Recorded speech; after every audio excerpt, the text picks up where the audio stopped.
Beverly McGarr. I'm a second grade teacher at Gold Run School, and we are here to salute our new readers. Very excited to have this program here, and my kids are also very excited. And we are going to be reading different selections from children's literature. There'll be poems, short stories, excerpts from novels. And so welcome and enjoy.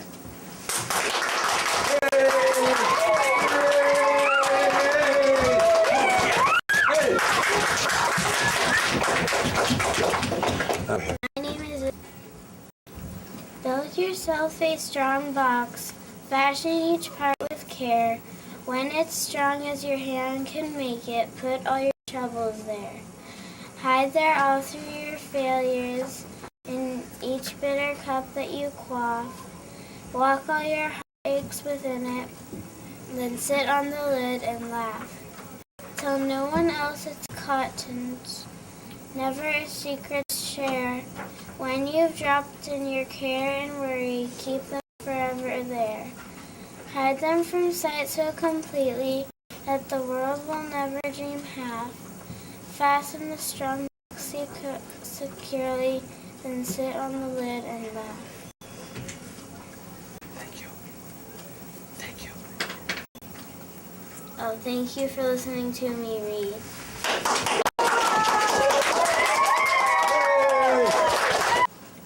Isabella, and I'm going to read Then Laugh. Hi, my name's Ataya McNeely, and I'm reading the book. Left foot, right foot. Louder. Feet in the morning, feet in the night. Left foot, right. Wet foot, dry foot, high foot, low foot. Front feet, back feet, red feet, black feet. Left foot, right foot, feet. How many feet you need? Slow feet, quick feet, trick feet, sick feet. Up feet, down feet, here come clown feet. Small feet, big feet, here come pig feet. His feet, her feet, fuzzy fur feet. In the house and on the street, how many feet you need? Up in the air feet, over a chair feet. More and more feet, 24 feet. Here come more and more feet and more feet. Left foot, right foot, feet. Oh, how many feet you need. Thank you for listening to me.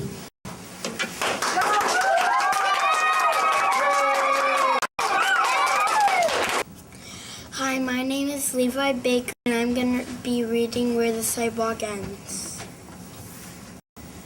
1 star is for Alaska, 1 star is for Nebraska, 1 star is for Dakota, 1 star is for Minnesota. There are lots of other stars, but I forgot which ones they are.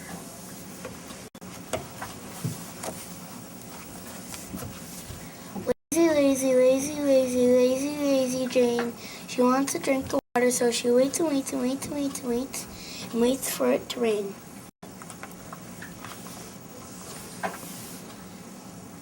When singing songs of scariness, of bloodiness, of hairiness, I feel,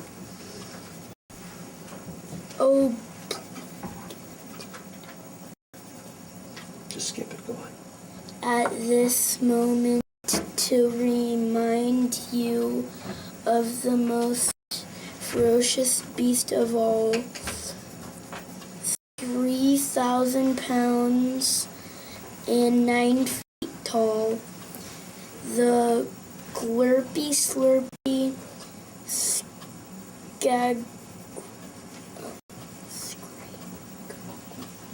crack a goal. Who's standing right between you?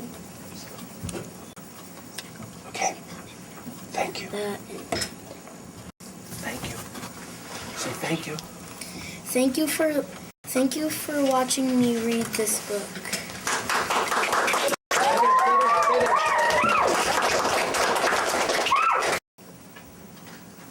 Hi, my name is Zion, and I will be reading The Green Ribbon. And it's a short story. And once there was a girl named Jenny. She was like all the other girls, except for one thing. She always wore a green ribbon around her neck. There was a boy named Alfred in her class. Alfred liked Jenny, and Jenny liked Alfred. One day, he asked her, "Why do you wear that green ribbon all the time?" "I cannot tell you," said Jenny.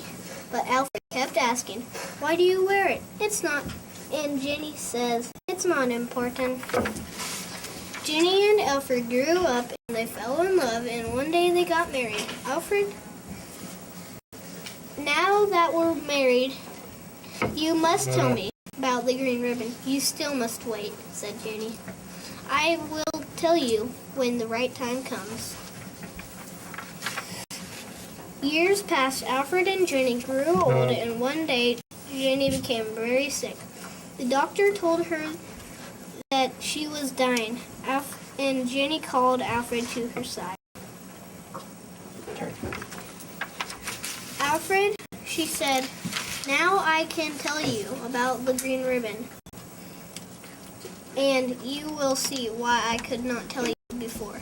Slowly and carefully, Alfred untied the ribbon, and Jenny's head fell off. Thank you for letting me read my story.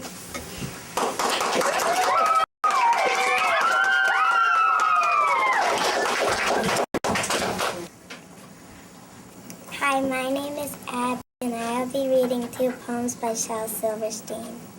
The first poem is called Ickle Me, Pickle Me, Tickle Me Too. Ickle me, pickle me, tickle me too, winning a ride in a flying shoe. Hooray, what fun, it's time we flew, said Ickle me, pickle me, tickle me too. Ickle was captain and Pickle was crew, and Tickle served coffee and Muggle and stew. As higher and higher and higher they flew, Ickle me, pickle me, tickle me too. Ickle me, pickle me, tickle me too, over the sun and beyond the blue. Hold on, stay in, I hope we do, cried Ickle me, pickle me, tickle me too. Ickle me, pickle me, tickle me too. Never return to the world I knew, and nobody knows what happened to dear Ickle me, pickle me, tickle me too. The second poem is called Jimmy Jet and his TV set. I'll tell you the story of Jimmy Jet, and you know what I'll tell you is true. He loved to watch his TV set almost as much as you. He watched all day, he watched all night, till he grew pale and lean, from the early show to the late show and all the shows between. He watched till his eyes were frozen wide, and his bottom grew into his chair, and his chin turned into a tuning dial, and an antenna grew out of his hair, and his brains turned into TV tubes, and his face to a TV screen, and two knobs and vert and horrors grew where his ears had been. And he grew a plug that looked like a tail, so we plugged in Little Jim. And now instead of him watching TV, we all sit around and watch him. Thank you for letting me read to you.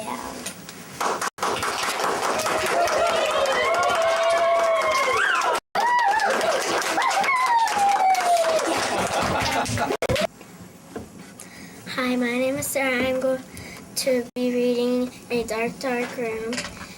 It was late at night. I was driving past the cemetery when I saw a boy standing in the rain. "Do you want a ride home?" I asked. "Yes, please," he said.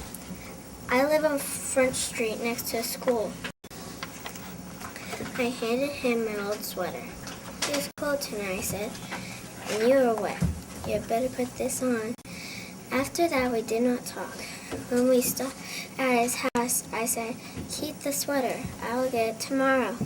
"What's your name?" "Jim," he said. "Thanks for the ride." Then I stopped for the sweater the next day, a woman came to the door. "Is Jim at home?" I asked. "I've come to pick up my sweater." She looked at me in a strange way. "It must have been another boy," she said. "Jim is our son, but he has been dead for almost a year. He is buried in the cemetery." I told her how sorry I was, and I left. I did not know what to think. The next morning, I went to the cemetery and went to see Jim's grave. Lying across his grave was my sweater. The end. Thank you. Thank you for letting me read my story.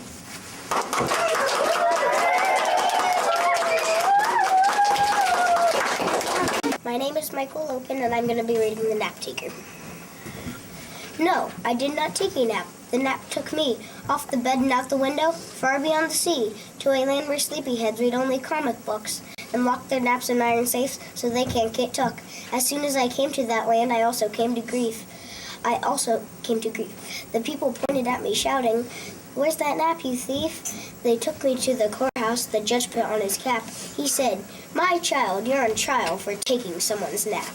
Yes, all you selfish children, you think just of yourselves, and you don't care if the nap you take belongs to someone else. It happens that the nap you took without a thought or care belongs to Bonnie Bolingbroke, who's sitting crying there.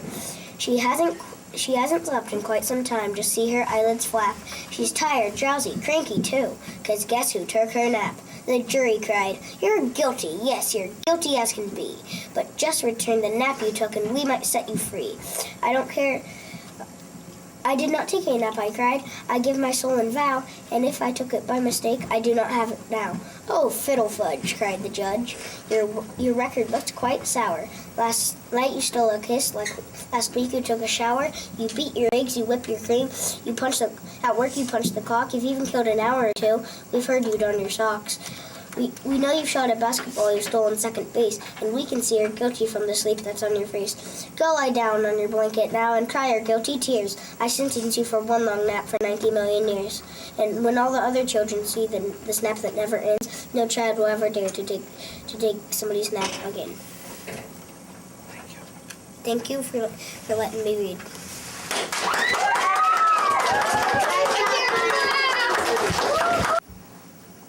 Hi, my name is Calvin. I'm reading Frog and Toad Are Friends. One day in summer, Frog was not feeling well. Toad said, "Frog, you are looking quite green," but "I always look green," said Frog. "I am a frog. Today you look very green, even for a frog," said Toad. "Get into my bed and rest." Toad made Frog a cup of hot tea. Frog drank the tea, and then he said, "Tell me a story while I am resting." "All right," said Toad. "Let me think of a story to tell you."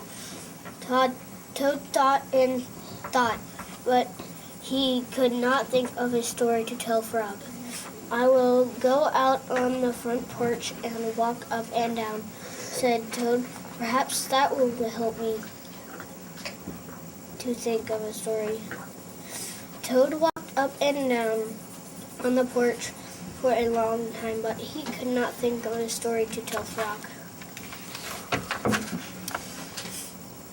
Then Toad went into the house and stood on his head. Why are you standing on your head?" asked Frog. "I hope that if I stand on my head, it will help me think of a story," said Toad. Toad stood on his head for a long time, but he could not think of a story to tell Frog. Then Toad poured a glass of water over his head. "Why are you pouring water over your head?" asked Frog. "I hope that if I pour water over my head, it will keep me to think of a story," said Toad. Toad poured many glasses of water over his head, but he could not think of a story to tell Frog. Then Toad began to bang his head against the wall. Why are you banging your head against the wall? Asked Frog. I hope that if I bang my head against the wall hard enough, it will help me to think of ways. Thank you for letting me read.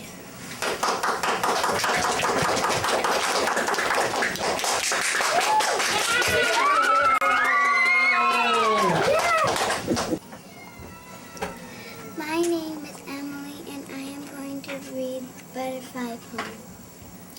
See the butterfly up in the sky, watch it as it flutters by. Butterfly start as tiny eggs, out comes caterpillars, many legs. Little caterpillars growing long, crawling, feeding, getting strong. They love to nibble and to chew, they eat small leaves and big ones too. 4 weeks pass, they grow more, they shed their skin 1 time, 2 times, 3 times, 4. Once again a change comes around, now it's hanging upside down. Soon it spins its silky pad to hold on tight, the halter too, to keep it upright. Now it sheds its skin one time more to reveal the chrysalis. Not at all like the skin before, inside the shell is changing, growing. Eyes, legs, wings are now almost showing. What can it be? Wait and see. It's a butterfly! Its wings are rest. It has to rest. It can't fly yet. Soon it tries hard with all its might. Spreads its 4 wings and takes a flight. Like a flower in the sky. What is like a butterfly? Wings of black, orange, yellow and blue, red, green, gold, and purple too. Colors bright as in a rainbow. What makes these colors, do you know? Layers of little scales that we see, they make these colors bright as can be. Butterflies drink nectar from pretty flowers. It tastes so sweet, they sip for hours. They use their long, thin tongues to drink. That's kind of odd, don't you think? From butterfly to butterfly takes 8 weeks and more. See a butterfly up in the sky, watch it as it flutters by. Thank you.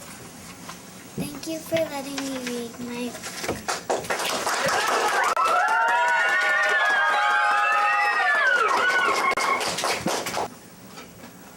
Hi, my name is Keegan and I am reading Go Go Quack.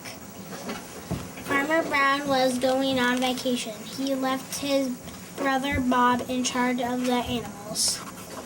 I wrote everything down for you. Just follow my instructions and everything will be fine.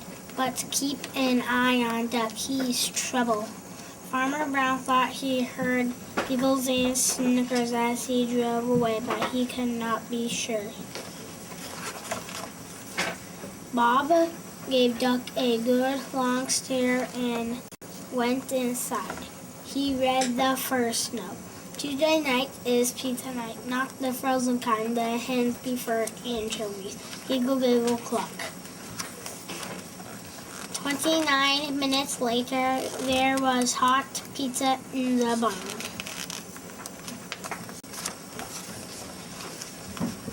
Bob checked on the animals before he went to bed. Everything was just fine. Wednesday is bath day for the pigs.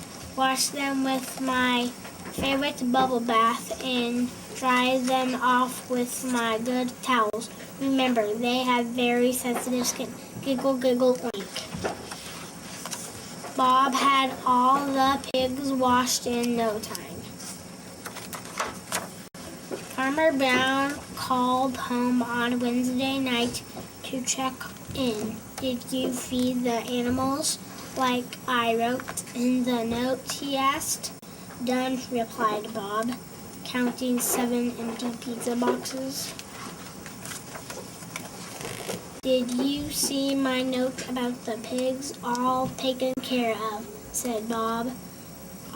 Bob, are you keeping a very close eye on Duck? He asked.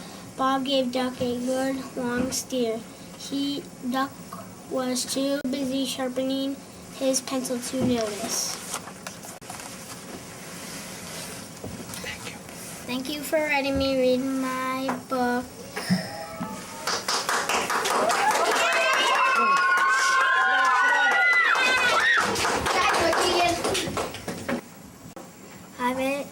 Hi, my name is Jai, and I'm going to be reading Dragons and Giants.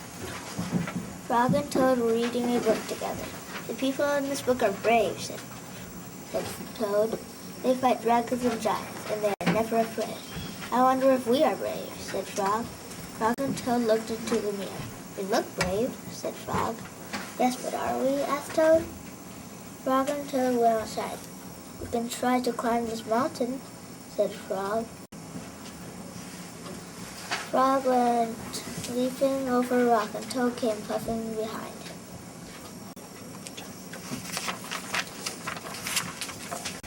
They came to a dark cave. A big snake came out of the cave. Hello, lunch, said the snake when he saw Frog and Toad. He opened his wide mouth. Frog and Toad jumped away. Toad was shaking. I am not afraid, he cried. They climbed higher, and they heard a loud noise. Many stones were rolling down the mountain. It's an avalanche, cried Toad. Frog and Toad jumped away.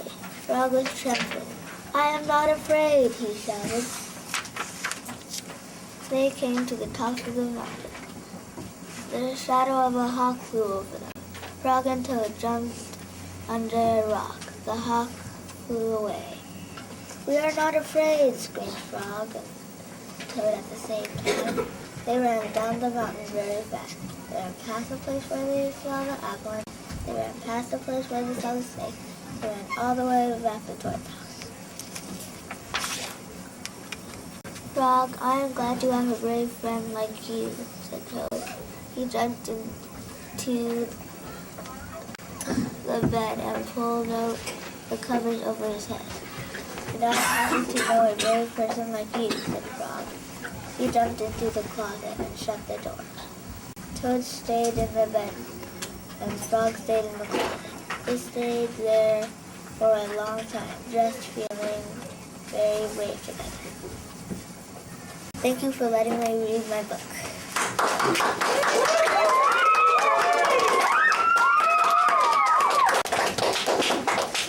Hi, Rosetta, come quick, Fawn fluttered wildly into the garden. Rosetta rose. Rosetta's head was deep inside a lily's bloom when she heard Fawn calling her. Rosetta was a gone-town fairy and had been stirring up the pollen. She popped her head out. What is it?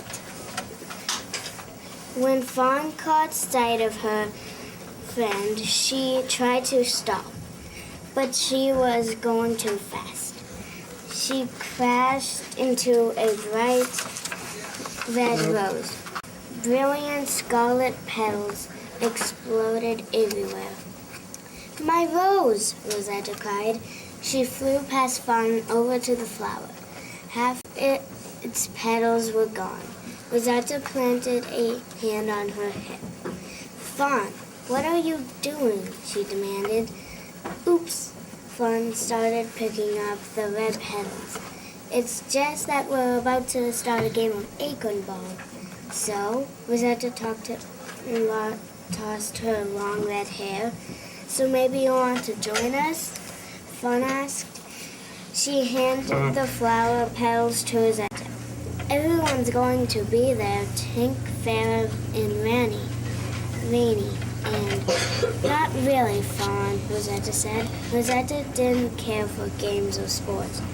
She liked beautiful things such as flowers and frilly dresses and delight petal shoes. I've got a lot of work to do in the garden. What work? Frog gave Rosetta a doubtful look. In Rosetta's flower patch, everything was in perfect order. The blue iris grew in straight rows. The pink and white petals stood on the green stalks. The roses were in full bloom. Well, all except for one Fod had ran into. Everything looks perfect, said Fawn. Rosetta sighed. You're such an animal talent, she said. Thank you for letting me read.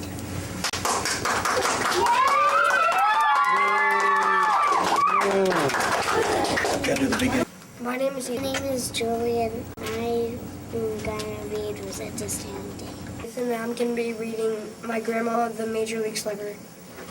It was a beautiful sunny day, the kind where everything looks like it was cleaned and polished.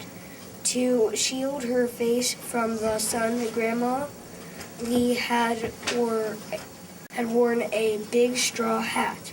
She also wore the necklace with Babe Ruth's little bat on it. She said it might bring the White Sox good luck.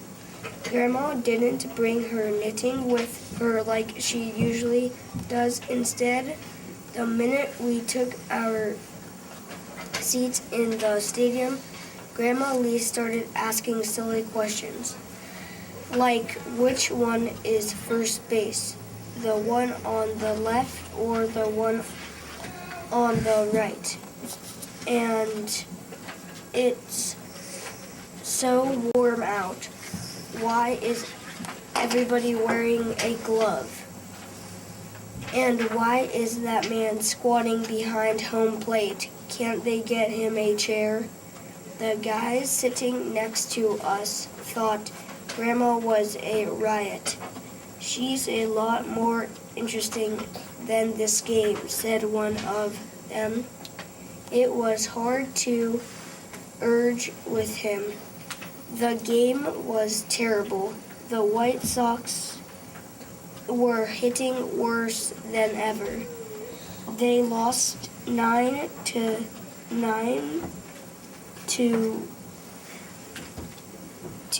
hitter 2. What the Sox needed was a really good hitter. At the end of the game, we walked down to the dugout area. The dugout is at the edge of the field. It's where the players sit when they're not playing. I saw the White Sox manager and asked him to sign my scorecard. You have good fielding, sir, I said, but if you'll pardon my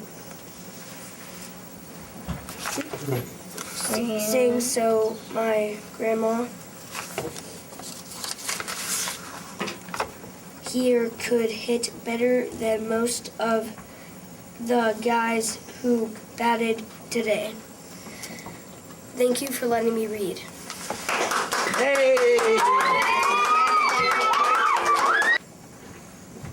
Hi, my name is Tiana Peterson, and I will be reading a poem called Winkin', Blinkin' and Nod by Egoon Fields. Winkin', blinkin' and nod when night sailed off in a wooden shoe, sailed on a river of crystal light into a sea of dew. Where are you going and what do you wish? The old moon asked the three. We have come to fish for the herring fish that live in this beautiful sea. Nets of silver and gold have we, said Winkin', Blinkin' and Nod. The old moon laughed and sang a song as they rocked in the wooden shoe, and the wind that sped them all night long ruffled the waves of dew.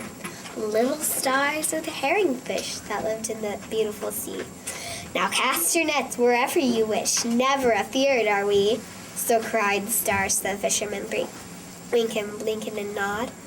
All night long their nets they threw to the stars in the twinkling foam, and down from the skies came the wooden shoe, bringing the fishermen home. 'Twas all so pretty a sail it seemed, as if it could not have been, and some folks thought 'twas a dream they'd dreamed of sailing that beautiful sea. But I shall name you the fishermen three, Winkin', Blinkin' and Nod. Winkin' and Blinkin' are two little eyes, and Nod is a little head. and the wooden shoe that sailed the skies as the wee ones trundle bed. So shut your eyes while Mother sings the wonderful sights that be, and you shall see the beautiful things as you rock in the misty sea, where the old rock the fishermen three, winkin', blinkin', and nod. Thank you. Thank you for hearing me read Winkin', Blinkin', and Nod.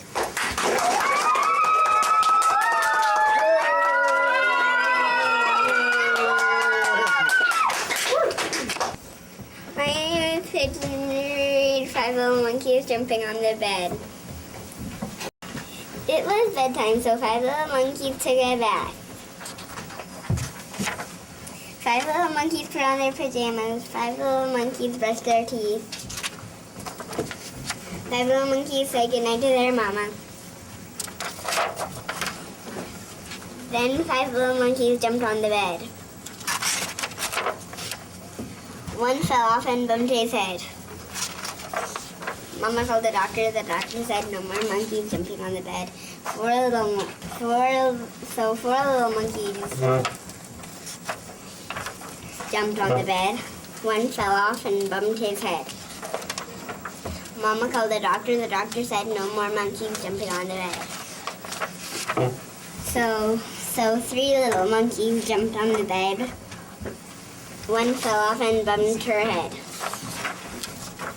Mama called the doctor. The doctor said no more monkeys jumping on the bed. So 2 little monkeys jumped on the bed. One fell off and bumped his head. Mom called the doctor. The doctor said no more monkeys jumping on the bed. So 1 little monkey jumped on the bed. One fell off and bumped her head. Mama called the doctor. The doctor said no more monkeys jumping on the bed. So 5 little monkeys fell fast asleep. Thank goodness, said the mama. Now I can go to bed. Thank you. Thank you. Okay. Thank you for letting me read my book. Sit down.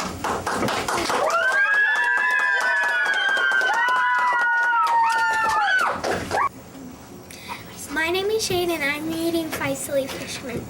One fine day, 5 fishermen went fishing. 1, 2, 3, 4, 5. Down to the river they ran. One sat on a rock, one stood on a dock, one climbed up the tree, one lied in the grass. And one fisherman got into the boat. "Hello down there," he called to the fishes. "We are ready to catch you." At the end of the day, each fisherman had a nice fat fish on his line. "What a fine supper we will have," said one fisherman. "Now let's go home. First we must count to see if we are all here," said another. "What if one of us fell into the water?"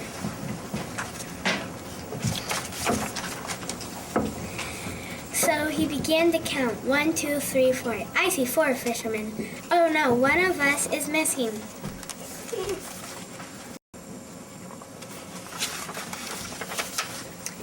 "It cannot be," said another fisherman. "Maybe you counted wrong." So he began to count. 1, 2, 3, 4. "I see 4 fishermen too." "It is true. One of us has drowned."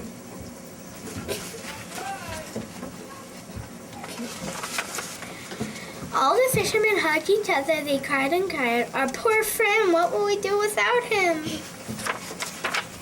Just then a little girl came by. She was going fishing too. "Why are you so sad?" she asked them. "There used to be 5 of us, but now one drowned," said a fisherman.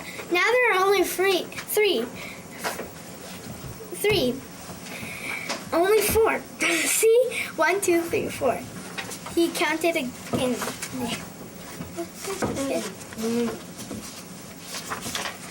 Right away, the little girl saw his mistake. Thank you for listening to me read.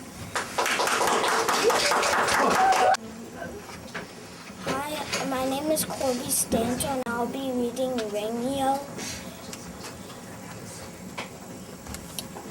Ring, yo, hi, hey, listen, doing much? No. Well, you? Maybe. Oh, I might. I saw you, so. You were with Billy, Ann. I hate Billy. What?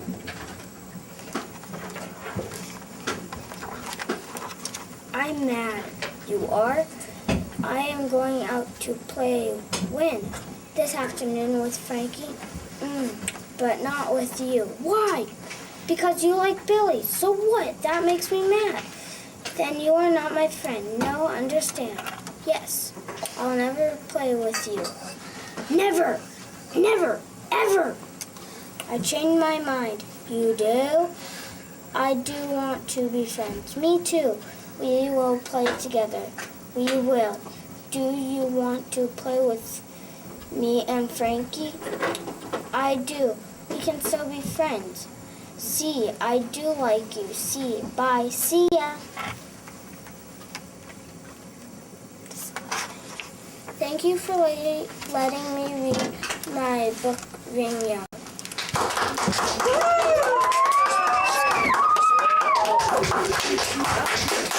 Good job. Hi, my name is Deja, and I'm going to be reading a story called I'm Not Afraid of This Haunted House. I'm Simon Lester Henry Stairs, and I'm not afraid of this haunted house. A fortune teller says, come inside. Her crystal ball says, you can't hide. My friends are scared of what they'll see, but I just tell them, follow me. I'm Simon Lester Henry Stairs, and I'm not afraid of this haunted house. I'm not afraid of the witch at the door. I'm not afraid of the creaky old floor. When a ghost swoops down and hollers, boo! I shout back, I'm not scared of you. I'm not afraid of the vampire's feast. I can handle these blood-sucking beasts. I bare my neck and face my fate. I help myself to a dinner plate. I'm Simon Lester Henry Stairs, and I'm not afraid of this haunted house. I'm not afraid of the screaming ghoul. I tell him that his tunes sound cool. The bloody werewolf makes me laugh. I point to him by the nearest bed. I'm not afraid of the goblin in bed who's snacking on spiders that hang overhead. My friends start running left and right, but I reach up and take a bite. I'm Simon Lester Henry Stairs, and I'm not afraid of this haunted house. In the graveyard, by the light of the moon, a skeleton hums in a motionless tune. My friend starts screaming when he moans, but I shake hands with that old bag of bones. I'm Simon Lester Henry Stairs, and I'm not afraid of this haunted house. Thank you. Thank you for letting me read. Thank you for letting me read.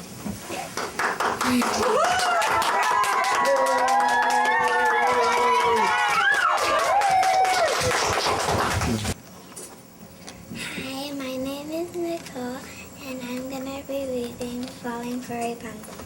Once upon a bad hair day, a prince rode up Rapunzel's way. From up above, he heard her whine, upset her hair, and lost its shine. He thought her crying was a plea and sailed forth to set her free. At last she was too far away to quite make out what he would say. Rapunzel, Rapunzel, throw down your hair. She thought he said your underwear. No, Rapunzel, your curly locks. Rapunzel threw down her dirty socks. Please, love you, just your silky tresses. She thought he asked for silky dresses and lace and frills up to his head. The prince's cheeks were blushing red. Rapunzel, do you have a rope? Rapunzel dropped down a cantaloupe. It burst in pieces on his head. Oh, bad catch, Rapunzel said. Perhaps he said, this is the test, and bound by love he did not rest. Okay, Rapunzel, how about twine? She heaved out her blue ribbon twine. By now the prince was feeling hammered, not to mention less than hammered. He growled up, do you have a ladder? Rapunzel tossed out pancake batter. It covered him from head to toe. She yelled, it's better cooked, you know. At this part, Prince had a cry and cupped his hands for one last time. Rapunzel, Rapunzel, let down your braid. Confused, Rapunzel pushed out her maid. The Mayfair squirrel lay on the prince, quite pleased with the convention. Nibble jumped off his lap and soon received the flying chat. Then smiling, said, "For what it's worth, you'll find I'm merely down to earth." His young heart thrilled and gave a hoot, for what was more, the maid was cute. She set the prince upon the steed and leapt behind with graceful speed, and leaning close so he could hear, she whispered something in his ear. "I fell for you when we first met." He nodded. "How could I forget?"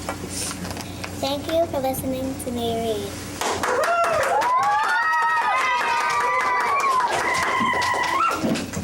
We love reading! What do you love? Reading! Where do you go to school? And what grade are you in? Second grade! Hip hip hooray! Hip hip hooray! Hip hip hooray! Hip